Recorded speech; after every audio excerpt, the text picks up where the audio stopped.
Today I am going to speak about the future of software development, which is a pretentious topic. I work at Microsoft now, as the slide said. I am also a venture capitalist, and I invest with a company or a VC firm in Berlin called Blue Yard Capital. We do high-tech investments, and we have done many, many evaluations of very futuristic software tooling and development companies. And so it's sort of the focus that I have in Blue Yard to think about the future of software development. So I'm going to make some predictions, all of which will be wrong, guaranteed. But I'm going to share them with you. And I'm going to tell you about things that are happening currently that make them, like, believable, at least. And first I wanted to mention, Naresh said he's been trying to get me to come here forever, and it's true. And then he told me when I got here that he asked everyone if they had heard of me, and no one raised their hands this morning. So I thought, okay, I should have come earlier when I was more relevant. So apologies for that. But I'm speaking to you now from the future. So here are my predictions for the future of software development. Software jobs, as we know them, whether they be testing or development, will be completely obsolete. What? Okay, he's yelling at me already. I didn't even say anything. All software will be open source in the future. There will be no closed source commercial software at all. And here's where it gets really stupid. There will be a blockchain-based token economy that will be built around open source software. And so funding for software will be done through buying shares in open source software projects and owning shares in those software projects. And the work that you do will actually be paid to you by contribution. So if you fix an issue, or even submit a valid issue, or make a documentation patch, or actually contribute a feature, or add a unit test, you'll actually get paid for that. And that's how, as a software developer, you will make money. However, most of the software that we develop will not be developed by humans directly. It will be developed by bots. And I was just in Rahul's talk. I'm probably going to make him mad if he's in here now because he was talking about AI and how it can't do anything. But I believe that we are on the cusp of software being large-scale written by bots. And so it will either be written by bots or it will be at least assisted by artificial intelligence. There are a lot of companies doing this already. And software won't be run on normal servers anymore. It will be run on large-scale, decentralized, distributed networks. Some of the software might be running on your phones or your computers, and we won't really have a concept of separate computers. And then really smart people will start stepping in, and they will spend their time, programmers will spend their time writing bots that can scour open source software repositories looking for opportunities to make money. Maybe there's a security vulnerability that is detected in the wild. The first person who creates the best bot to go patch all of the open source software in the world on these token-based networks will just get rich from their bots going out and doing the work for them. So this is what it looks like in the future, in my crazy vision of the future. Now, of course, probably, like I said, none of this is going to happen as I said it, but I want to talk to you about what's happening now that makes some of these things believable. And not just far off in the future, but potentially even kind of close in the near future. So in my tour through the land of investment and VC, it's kind of funny, like, you know, you start out being a person who's carrying around Martin Fowler's refactoring book, yelling at people about code quality and unit testing, and somehow I've worked myself into this position where I'm investing in companies, and I'm meeting companies that are doing things like 3D printing vehicles that are autonomous, run by AI, literally 3D printing buses that go around campuses and deliver people with no drivers. I don't know how that happened, but it feels to me like that happened very suddenly, because I remember a time very recently when this sort of a story seemed crazy. Like, does anyone remember when the announcement came out? I think it was on April Fool's Day in 2013. There was an announcement about how Amazon was going to start investigating drone delivery. And right now that seems like, okay, obviously, right? But then people thought it was a joke. And I'm actually not sure today whether it was a joke. Do you remember thinking that? People didn't know, right? Is this a joke? Has Bezos gone crazy? No, that's actually totally possible today. It's not happening yet, at least on large scale, but it's possible. 3D printed rocket engines, that's another one I saw at a pitch day. It's actually true. Not only that, 3D printed satellites that can be launched into space affordably with open source operating systems, all at a price that I can actually afford today. So I know the people that I can contact and say, give me a satellite, 3D print me a rocket engine, shoot it into space, and I'm going to run my custom Android code on it. This is possible today for me. Even simple things like voice recognition. You know, when I was a kid, this was the stuff that you saw in sci-fi. And now they're here. I mean, my phone is spying on us right now, and yours is too. It's amazing. Some news that came out of Microsoft, and just like kind of a boring blog post from the marketing team at Microsoft, that the farms, the most important crops of the future will be the data and the knowledge harvested by autonomous drones. That's just so strange, and it's actually happening. Speaking of drones, here's something that's happened to our society. We have created a bunch of androids that are walking the streets, and they no longer are autonomous themselves. They're being controlled by these little devices, and everyone has one. Here's the weird futuristic thing about this. Like, no one ever knew when I was a kid we would all have flashlights all the time. Everyone has a camera, and everyone has a flashlight in their pocket. But we have this, and this is a really relevant picture and an important piece of what the future could look like. Because through stupid things like games with colored blocks and other nonsense, you know, TikTok videos and stuff, we have changed fundamentally society and people's ability to concentrate and ability to just be okay being in the world by themselves. This is not a positive thing, I don't think. Maybe it is, I don't know. People are pretty bad, but you know, this shows that we have, through fairly trivial combinations of technology, fundamentally changed human behavior pretty much all over the world. And this has happened in the last 11 years since the smartphone came out. So all of these advances are happening. And this is me as a venture capitalist now, going around from company to company and pitch day to pitch day. And I'm thinking, we can 3D print autonomous buses, but what are we doing for ourselves as software developers? It's kind of frustrating. So how many of you work in one of these environments, like an object-oriented programming language? Some of you might have been doing this for years, right? Like when I lived in India in 2002, I was hiring people to do Java development. And I sort of infamously put Smalltalk as a requirement on the job postings so that I could get the smart Java developers, because they also knew Smalltalk. It was only 3 people, but it worked. Maybe one of them is here, I don't know. So this cutting edge technology that you are still heavily invested in is based on the work of these 2 people. Anyone know who these are? Someone does for sure, yes. So these are the creators of Simula. And this was created in 1965, object-oriented programming. The pervasive paradigm today for software development was created in 1965. This is what Simula code looks like. Now, you don't need to actually be able to read this, but look at the list on the right. All of these things that exist in Simula, they're still sort of considered modern today. It's amazing, isn't it? It's embarrassing. 1965. Was anyone born in 1965 in the room? 1 person. No, 2 maybe, I don't know. I'm not going to point at you because you're at the back, but you know. So before most of us were born, programming languages already did what the majority of us are using today and still learning about and still thinking about as modern. Now, the cool people in the room, of course, they've moved on to the future, which is functional programming, right? Anyone doing functional programming?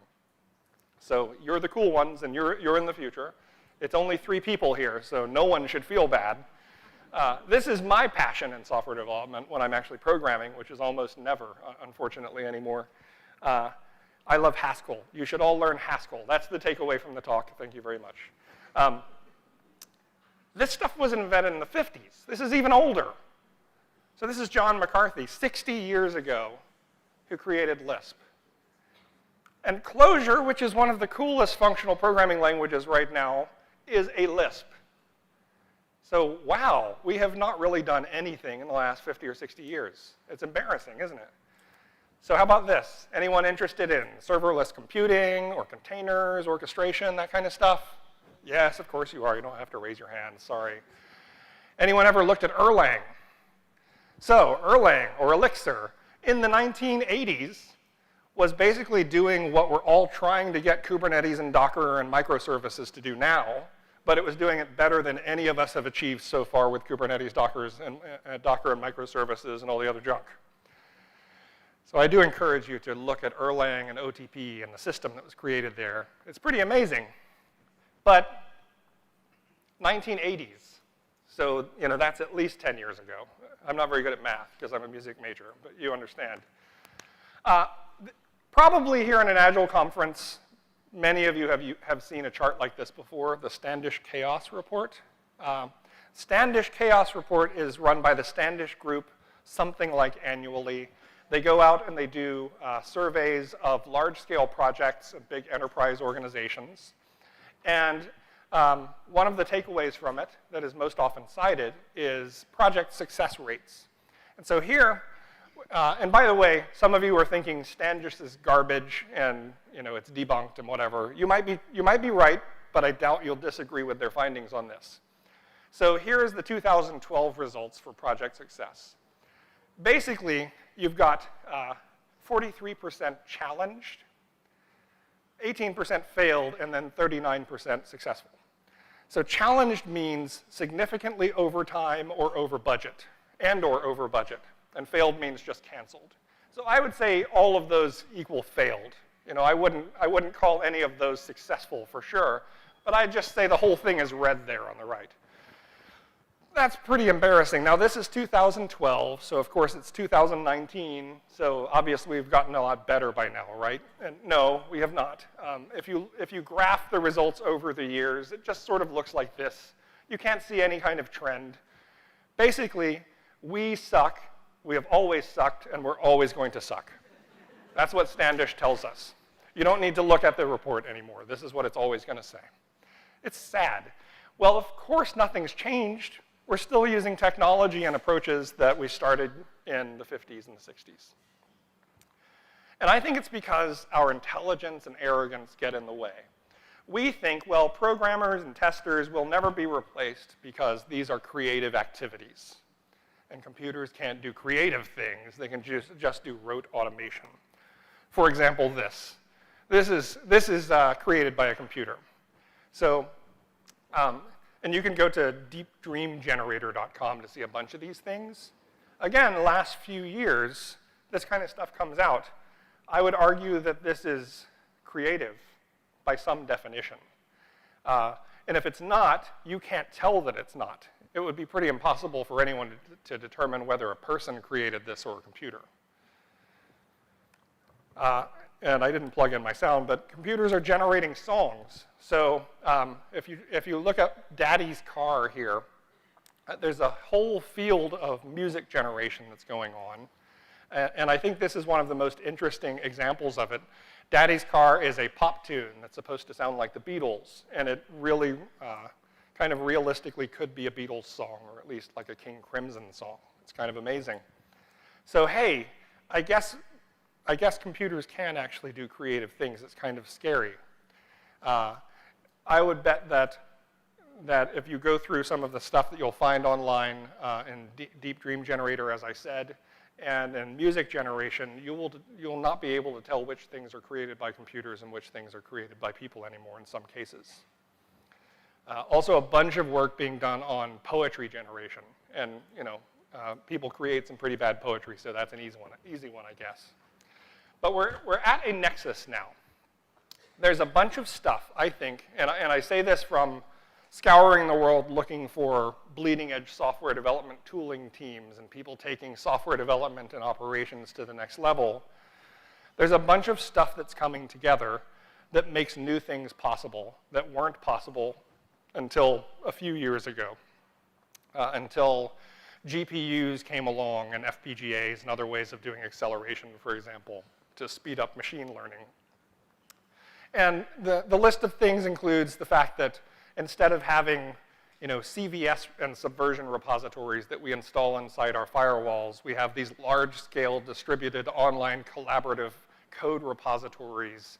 We're all pretty used to the fact that we can use something like GitHub or one of its clones to work remotely. It doesn't matter where we sit anymore. Much of the world's software is open source now. We have distributed and serverless computing, democratization of AI, largely through advances in hardware and speed. So things like neural networks, which we had discarded as a useful technique after the 80s, came back into full force with deep learning and all the other related stuff that you see today. And then we have blockchain and digital economies. And you may be sort of thinking, oh my God, he's going to talk about blockchain. I will apologize for that later, but you'll see that it's relevant. So looking at some of the trends that we have now, I've heard many people just today say the word microservice. Thank you, Fred George. It's sort of ruined now because it has a name. But microservice architectures are now pervasive. We're all doing this sort of work. We're all also kind of by default doing immutable infrastructure, this style of deployment. That's at least the cutting edge for those of us who are there. And the style, just in case you're not familiar with it, with immutable infrastructure, just like processes in an operating system, you don't upgrade a process, you just kill it and restart it. When you deploy with an immutable infrastructure type system, you destroy the existing servers and you replace it with new servers. That's the idea, right? So it's this idea that you just throw away servers. That was not possible in the 90s because you would literally have to throw away the server. And today you don't have to do that because everything's virtualized and now sped up through systems like Docker.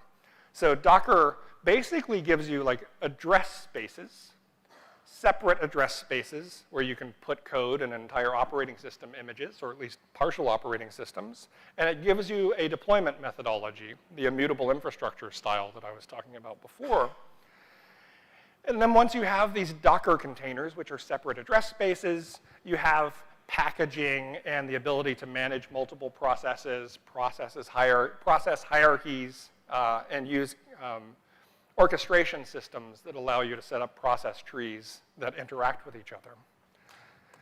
Then we have serverless computing like AWS, Lambda, Azure, et cetera.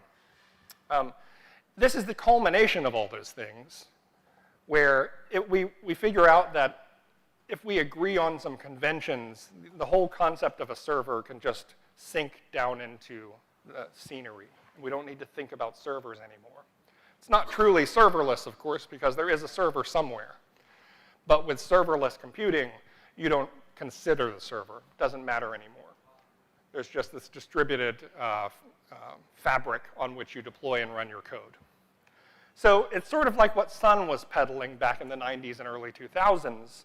The network is the computer. Sun was a little bit early with this phrase, and in fact, the network was not the computer back then. But now it really sort of is, especially as you look at stuff like serverless computing and cloud computing in general, but especially serverless computing. It strikes me that we are building all the layers and abstractions around an operating system again. That's what's happening now. And that's why some of it smells like old-timey stuff and doesn't really seem to be so futuristic after all.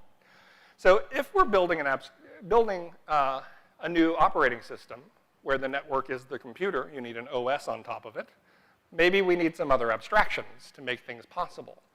So some of the things that I've come across that I find interesting, one example is a project called Fastlang, which is created by a friend of mine. It's an open source project that specifies a standard conventional approach to describing serverless functions. And you can see, in this case, it's written in JSON. It's kind of ugly, but at least a ubiquitous language. So it gives us a way to say there are functions that exist out on the internet. What if we had a standardized way to describe how we interface with them? Not just to describe, but to actually call them. That's what Fastlane is. And the workflow is basically any provider, whether it be your own thing that you run in a Docker container, or it be Azure Functions or AWS Lambda, could implement this. And then you could think of the entire internet as a surface on which you could call things in a standardized fashion. And it's a nice, simple approach. So imagine if you took this to the next level, you're specifying types for all of these functions that exist in serverless fashion all over the internet. That gives you the ability to, in a strongly typed manner, know what the inputs and outputs, potential exception modes are, allow you to specify whether or not there are side effects of the functions. It gives you the ability then to pipeline in the same way that you would with Unix processes or functional programming, functions on the internet. And that's what we're thinking about, like building an OS across the network, right? So imagine what would be possible there. You could say that this thing running over here on Heroku calls this other thing and pipes its output to this other thing that's running on AWS Lambda, and this other thing gets called on Azure. And if they were co-located, if you had these ubiquitous type definitions and you knew which things were idempotent, for example, you could even do things like optimize on servers transparently, so there would be no network round trips. So you can do all sorts of interesting things with this network OS that we're in the process of building, if we can only get together on some conventions and standards. And the people who did Fastlane are working on something called Standard Lib. And if any of you are C programmers or testers that have worked in a C-oriented environment, you would recognize the spelling of Standard Lib is supposed to look like the C standard library. And the concept is taking, if you're a Unix programmer, you know that there's a standard library in C. You, over time, learn what all the functions are. They become standard. You know how to do formatted printing and I/O, et cetera. What if you had a standard library on the internet with standard conventions for calling the code and for the functions to talk to each other, and you didn't have to think anymore when you wanted to do common tasks that we all have to do on the internet? If you think about what you do on the internet today, if you allow yourself to view the network as a computer and us building an OS, what you do on the internet today is incredibly primitive and annoying compared to what you would do if you were writing C code on Linux or on HPUX, God forbid, or something like that. So I can't make HPUX jokes anymore because no one's old enough to have experienced the pain of it, or AIX. So, and I can't even say that I can't because you don't know what I mean. Apologies. But sometimes you just have to tell jokes to yourself. That's how we get by in life.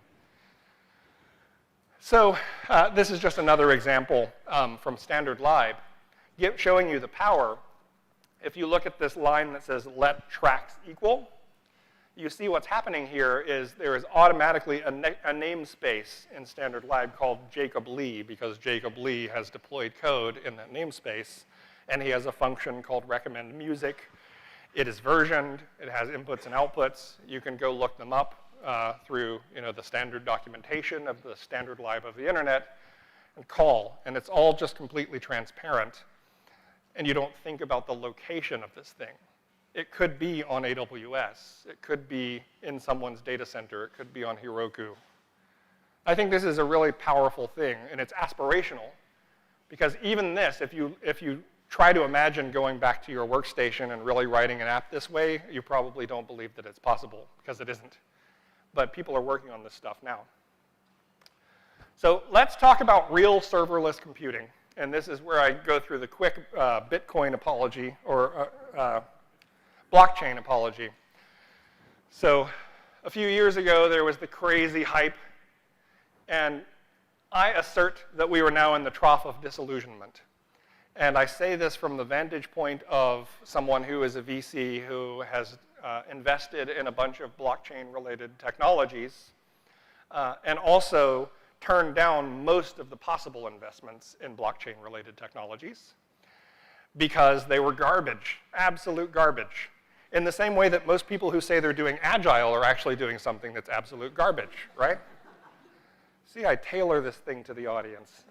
I only wish I had put some more offensive stuff in here for you guys, but I do what I can. So there is absolutely a foundational change that can happen if we continue down this path of the real valuable blockchain stuff that's going on. It is unquestionably a set of technologies and techniques that can change the way the internet works in a good way, in a positive way. But many of us will run screaming from it because we've seen all the trash that's happened, and we've seen all the scam ICOs that have happened that will clearly never amount to anything except for making someone rich and making a lot of other people poorer.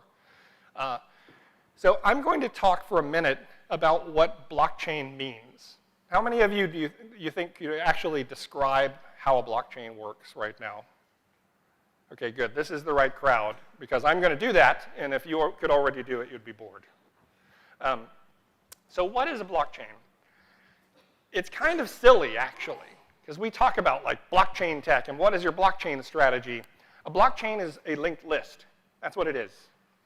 So it's like saying, what's your linked list strategy, And maybe they did that in the 80s, I don't know, or the 70s. But a blockchain is literally a linked list, but it has some interesting properties. And those are, like any linked list, every node points to the previous node. But in this case, it points to it by way of a cryptographic hash. So the hash actually is of the contents of the previous node. The previous node, unless it's the root node, also points to its previous node, which means at every step, the cryptographic hash contains every possible value all the way back down to the root. If you change any value down in the middle of the tree, the hash is invalid, and you literally can't traverse the tree anymore. So that's all it is. And when I say hash, I mean like, a SHA hash, like the sort of hashing we're all probably familiar with. That's all it is. That's what a blockchain is. Not very special, not very fancy. And so, you are now all blockchain experts. At the end of the presentation, by the way, I will have one small link that is easy to remember that will have links to everything. So you're very welcome to continue to take pictures of the slides, but also know that I've got a bunch of stuff you can click on later and read in detail, including a link to this, this presentation that I got this picture from, or sorry, this Medium post that I got the picture from that does a great job of explaining blockchain tech. So a blockchain is a linked list, and the magic of it is that it is tamper-proof. That's all. It is not something that can actually be distributed across a network and maintain consensus. And that's where this concept of proof of work comes in. Now, proof of work is not the only type of consensus, but it is the one that is built into Bitcoin. Proof of work, in a nutshell, says basically anytime someone wants to commit a block into the blockchain, so a node into that linked list, they have to race to answer a very difficult math question. And the math question is set up so that it is trivial to check whether it's right and very expensive computationally to generate it. So this means that you have computers all over the internet copying this linked list around, getting a broadcast of the changes that someone wants to make, and all racing to commit that change. And whoever commits the change gets a coin in the Bitcoin world. And hopefully that coin is worth something. It's worth a lot less now than it was 2 years ago. But this is a really stupid thing, but it's incredibly powerful because it exploits our greed and our desire to make money so that we race against each other. Since there's a financial reward for calculating this thing, we're all racing to calculate the number faster than everyone else, which makes it very, very difficult to game the system. Unfortunately, it has another effect similar to the zombie thing that I showed you earlier with the iPhones, that we're just running the processors like crazy trying to calculate these numbers were burning up so much energy, we could destroy the planet. There are people who are not idiots that say that Bitcoin and blockchain cryptocurrencies could actually be our civilization's downfall.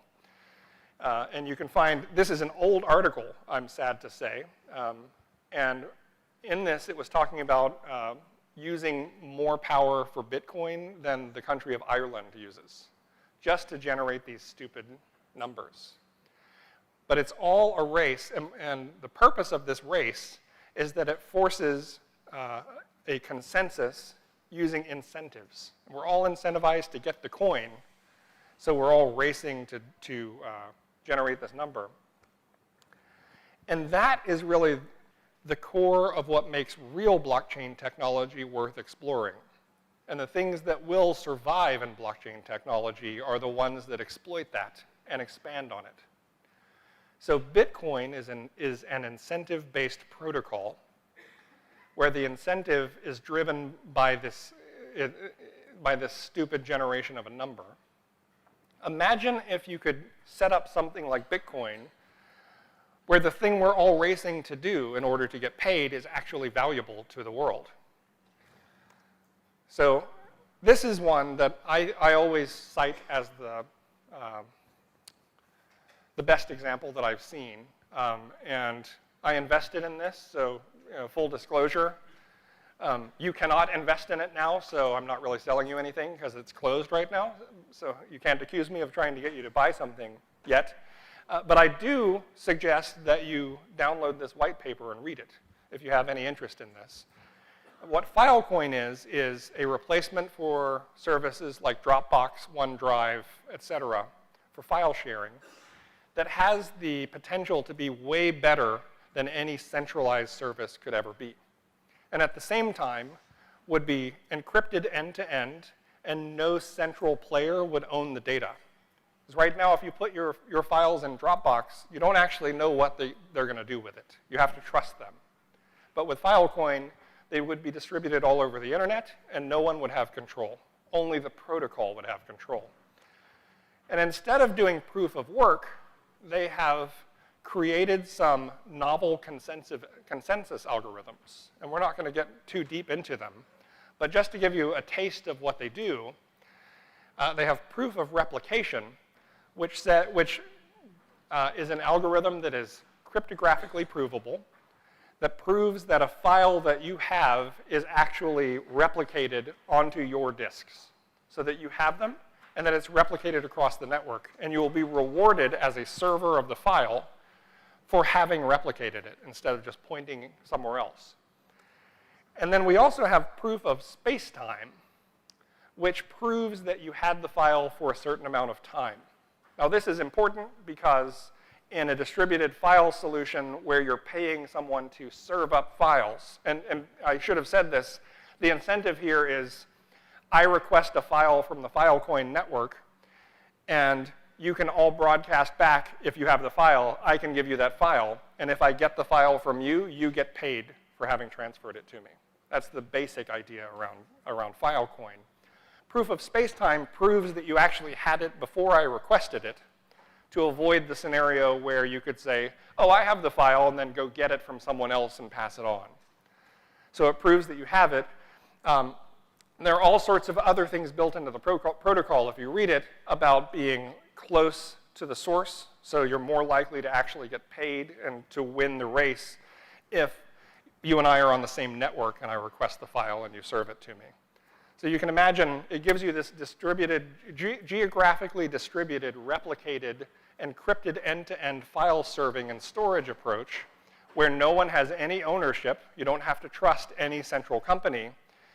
And potentially, based on the greed of the participants, you would get something from a local network or something very close, even if you're in a place that isn't normally served by large cloud vendors. It just has to do with demand. Pretty powerful stuff. And there are a number of other protocols that are built like this that are worth checking out. Now, when I said that, let's talk about real serverless computing, you start with the blockchain stuff, and then you move to Ethereum. Have you heard of Ethereum, anyone? Yeah, a few, or maybe a third of the people. So Ethereum is another one of the cryptocurrencies that has gone like this in price. When I first started learning about Ethereum, I thought, okay, it's a cryptocurrency. It's somehow better than Bitcoin. I'm not sure how. And then I talked to some of the people who were core developers on Ethereum, and they said, it's a distributed virtual machine. And that's kind of where it stopped. And for a while, it was really hard to understand how. But the idea actually is that with Ethereum, you can create code, deploy it into the blockchain. And the blockchain is just this ledger, this linked list thing. So it's a terrible distributed, slow database that runs across the world. You deploy your code into it. Because it's a blockchain, your code is tamper-proof. You know that it's safe. You actually can never change the code. The only way to deploy more code is immutable infrastructure, basically. You have to create new versions. And the code runs, they call it a contract. So I'm going to show you what it looks like. Here is an example program, and we're not going to go line by line through it.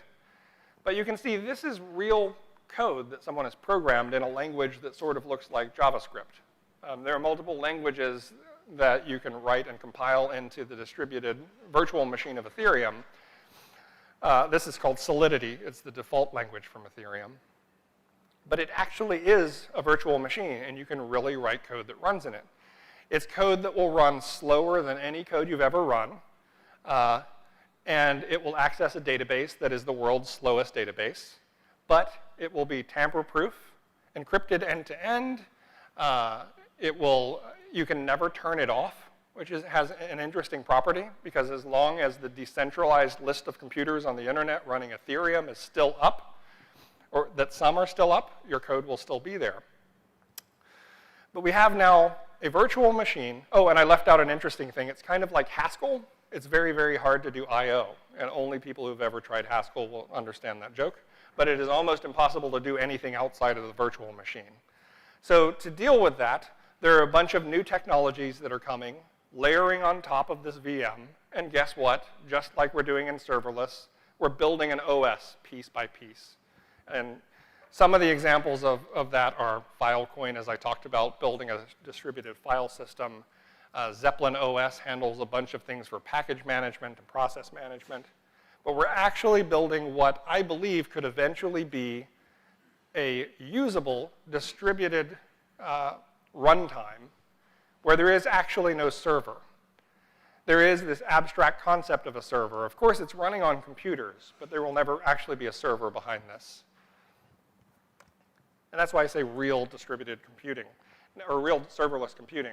Now, an interesting property of all of these blockchain projects is they are all 100% open source.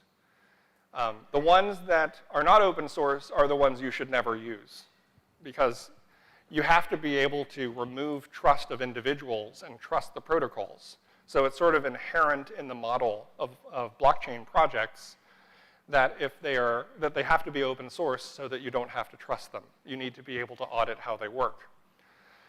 Now, because they're all open source, it means that the software itself is not the valuable thing. And this is what contributes to what I was saying earlier, one of the things that contributes to what I was saying earlier about all software potentially being open source in the future.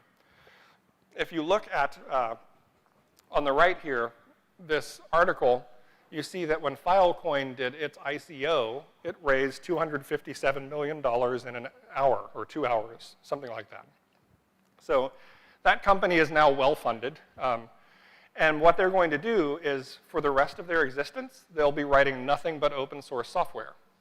And they're incentivized to write very high-quality open source software, because people have to trust the code and they have to trust the protocols. And the value is in the network they're creating with these tokens and the consensus mechanisms and all of this stuff, the blockchain. That's where the value is. We all just buy into the network. We don't buy the software anymore. So I think that software is already becoming primarily open source. Now, I live in a little bubble of nerds that have been doing open source software since the 90s and before. But you can see a bunch of stats, and it probably rings true to you now, that almost all companies are relying on open source software. I mean, even the very famously closed-sourced iOS is built on an open source base. A bunch of the stuff in your phone, no matter what phone you're using, is open source. I have a team at work where we're doing developer relations for various audience communities, and one of them is open source. And in that audience, I have to actually explain to people at Microsoft, no, I don't mean people using open source software, because that's everyone now. And Microsoft is still catching up with that notion. But I mean people actually creating open source software. That is now a viable segment of the population that we should be thinking about catering to as a company, because so many people are writing open source. So because all software is and will be open source, we need different funding models for open source. And there's the obvious old one where companies sponsor it, like basically popularized by Red Hat and company back in the early .com bubble days of open source. Then you have the ICO model, where people are building blockchain-based stuff and the networks have the value. And then you have, a Wi-Fi pop-up. Let's see. An interesting project that is coming out of Berlin called OSCoin is actually the implementation of this blockchain-based protocol. What they're trying to do now is completely reimagine and re-implement open source software as an incentive-based protocol so that you would actually be paid for things like creating issues, closing issues, contributing to documentation, et cetera. Now, because so much software is open source, we have popularized through GitHub the concept of pull requests. And this leads to the next major change. The pull request, as we all get used to it, it starts to not really matter where we sit anymore. It used to really matter more, and maybe this is heresy in an Agile conference, but I might be at home, I might be on an island somewhere, I can submit code, make a pull request, people can make comments. And it's sort of interesting, you realize after a while that when you're looking at a pull request and people are making comments on your code, you don't really know if it's a person behind that anymore. I mean, it might be a name you don't recognize. On a large team, that can very often be the case. Or it could be a name you do recognize. It could be @Chad on GitHub, which is me, but you don't know that I actually did it. I might have set up a script that looks for all pull requests and just types LOL on part of your code, for example, which I have done before to my team. So how do we know if it's a person we're interacting with? We don't anymore, and that's really cool. And the first implementation of this that I saw that really excited me was a company called Sneak. And what they do is actually not very intelligent, but it feels really intelligent. They look for vulnerabilities to open source libraries as they are reported on the internet, and then they scan your repositories to see if you depend on those open source libraries.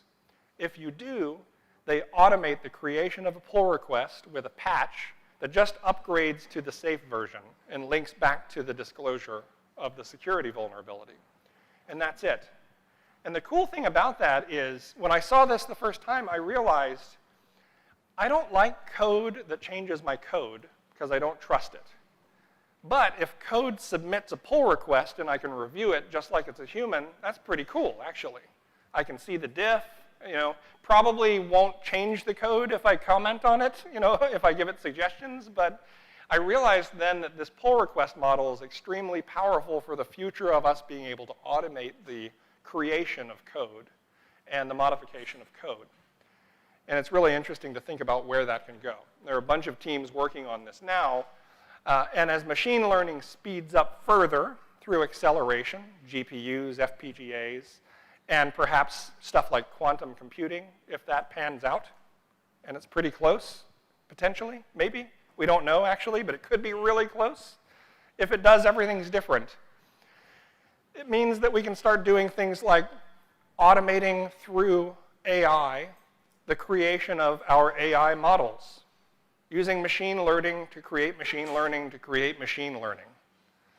And if we can do that, we're creating programs now that, we already do it, right? We don't write all the code in these apps that use ML. The machine is writing the code. We're training the code. The programs evolve. So we're already sort of there. It's not even crazy to say that we might get to a point someday where the machines can code themselves, because they're doing it in your phone and on my computer right now, all the time. So maybe someday we'll just train software like dogs, and we won't write code anymore at all. Maybe. Quantum computing happens. That raises all sorts of other weird concerns, like, well, how do we audit that code? How do we make sure that it's HIPAA compliant? How do we know that it's not biased against people? There's whole fields of study to figure out whether code is biased. Does it only recognize white people's faces? That's unfortunately something that exists in the wild. And because we have these massive code repositories like GitHub for the first time in history, it gives us centralized dumps of code and activity around code that we can analyze as huge corpi, it doesn't matter, of data that allow us to build models, machine learning models, the same way we would over natural language.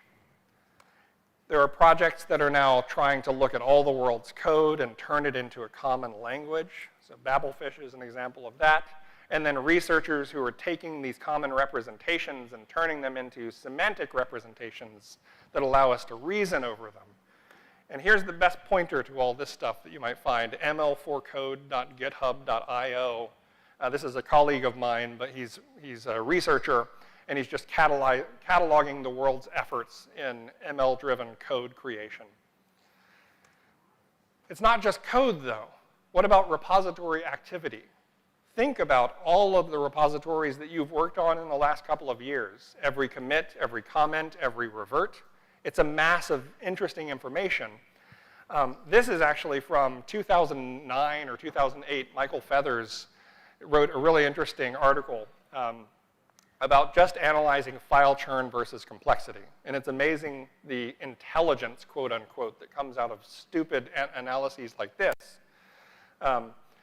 But think about all the things you can do if you look at the activity around code and you have a semantic representation. All of these things are already possible. And researchers are working on it. One of my favorite examples is a team in Israel called Codota. And you can actually play with the examples on their website. They've downloaded all the source code from GitHub. They're out of Technion University in Israel. The lead is a guy named Iran Yahav, who has been doing program synthesis machine learning work for 15 years or something, like way back when people thought he was insane. But the results are remarkable. It looks like magic, some of the things you can do. It's like code completion of an entire app in some cases, which he admits would be stupid, but is possible. And it's not just code. You can automate automated testing. Why would we even create user interfaces anymore? What about the data behind stuff like performance and site reliability engineering? So much data flowing through these things. When there's an outage, do you still go look at graphs and numbers and decide which things to restart and create more of? There's so many things that we can do.